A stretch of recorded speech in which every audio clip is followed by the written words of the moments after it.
This is PC747, bringing you the latest in tech and entertainment news for the weekend. I'm a huge Batman fan. And when that Batman v Superman trailer that came out a couple years ago at Comic-Con, that first one, I was hyped up, man. And ever since then, I've been following the site Batman-news.com because I just couldn't wait to see the latest news on what was coming in this movie, who was going to be in it, where the direction of this was going to go as far as when it led to a Justice League. And man, I just could not wait. And then I got the movie and it was like, okay, well, that was a bummer. You know, I mean, look, as far as Batman v Superman, despite all its problems, a lot of it I did like. And I did like it more than Civil War, even though I would give Civil War a higher rating. With that said, Batman v Superman has some problems, and Zack Snyder was one of them. Look, Zack Snyder, as far as a director, he knows how to visually put comic book to film. I think he does it better than anyone in the business. But he lacks in storytelling, and I think that's a problem with DC. They was pretty much allowing the directors to take the film and mold it towards them versus mold the director to the plan. And that's the other problem. I don't think DC ever had a true plan, other than we want to rush and get to where Marvel was. And that was the ultimate failure in their part. Now, I don't think Zack Snyder deserved the full blunt of the blame for where DC went. Because, I mean, you look at what Man of Steel started off at, it started off with a lot of critical complaints. You know, Superman snapping his eyes and that. So it didn't really start off on a good footing as it is. And then you got the Batman v Superman. Everybody couldn't wait to see how this was going to go.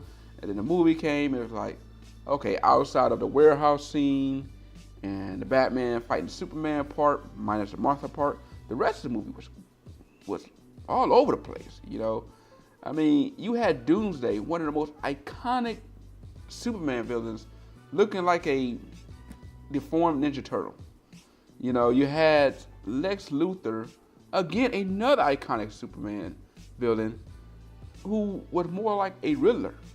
And then you look at why Batman was fighting Superman in the first place. It didn't make sense, you know, really? So Lex Luthor, Riddler was the cause of them fighting each other?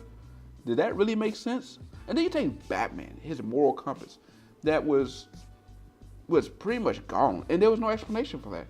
You know, he was not a hero. He's more a villain, you know, in himself, like killing people. And it's like, it didn't make any sense why that Batman would be there, why we would have that story arc, and we didn't have enough information what drove him to that point, other than that he saw an alien in Superman. And that should not have been what would drive Batman there. DC needs to start over. They need to go ahead and start from scratch. I know they don't want to reboot, but they need to. You know, stop trying to catch Marvel and worry about what Marvel is doing. Marvel have a plan and it's been working. They need to work their plan, and it takes time. And look, we're about done with the Avengers, about to get to the last Avengers. So stop trying to chase that.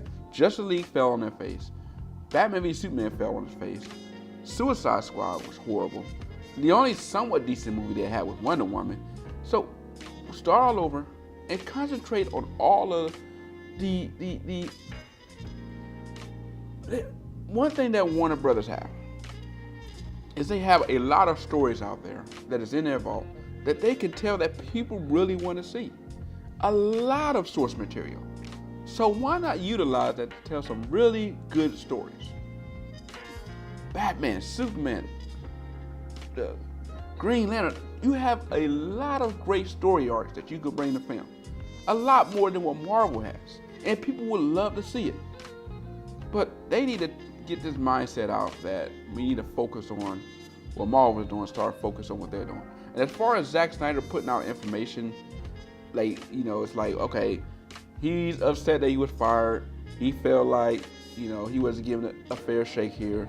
And, we could argue that could be the case, but, he needs to move on. Putting out information constantly, such as, he's putting out pictures and photos and talking about, well, if I was still there, this is what the vision was going to be. Well, this is how we were going to go. I'm going to look and explore into the Injustice story arc. That was why the Flash was there. That was why you had a Nightmare Batman scene. You had all this and that. And look, all that sounds cool. And I'm pretty sure the Zack Snyder director's cut of Justice League probably would have been better than what we had.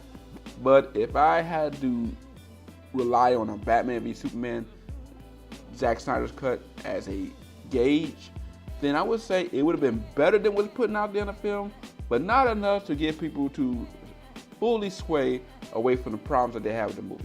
And I feel that would have been the case with Justice League. So, Zack Snyder, you should not have been made the scapegoat for this, but you need to move on, and really DC needs to move on.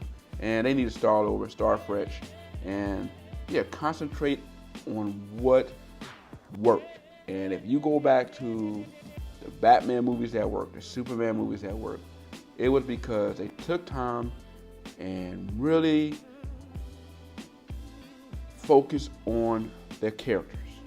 And there's so much character development that can be brought up with Batman and Superman, Flash, there's so much out there that they can utilize. So,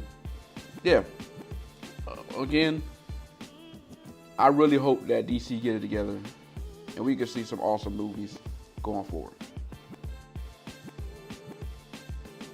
Thank you again, guys, for watching my show. To see more, click on that like button and hit that subscribe button if you want more. Also, check out my blog listed in the comments below. Thank you again, guys. This is PC747. I'm out.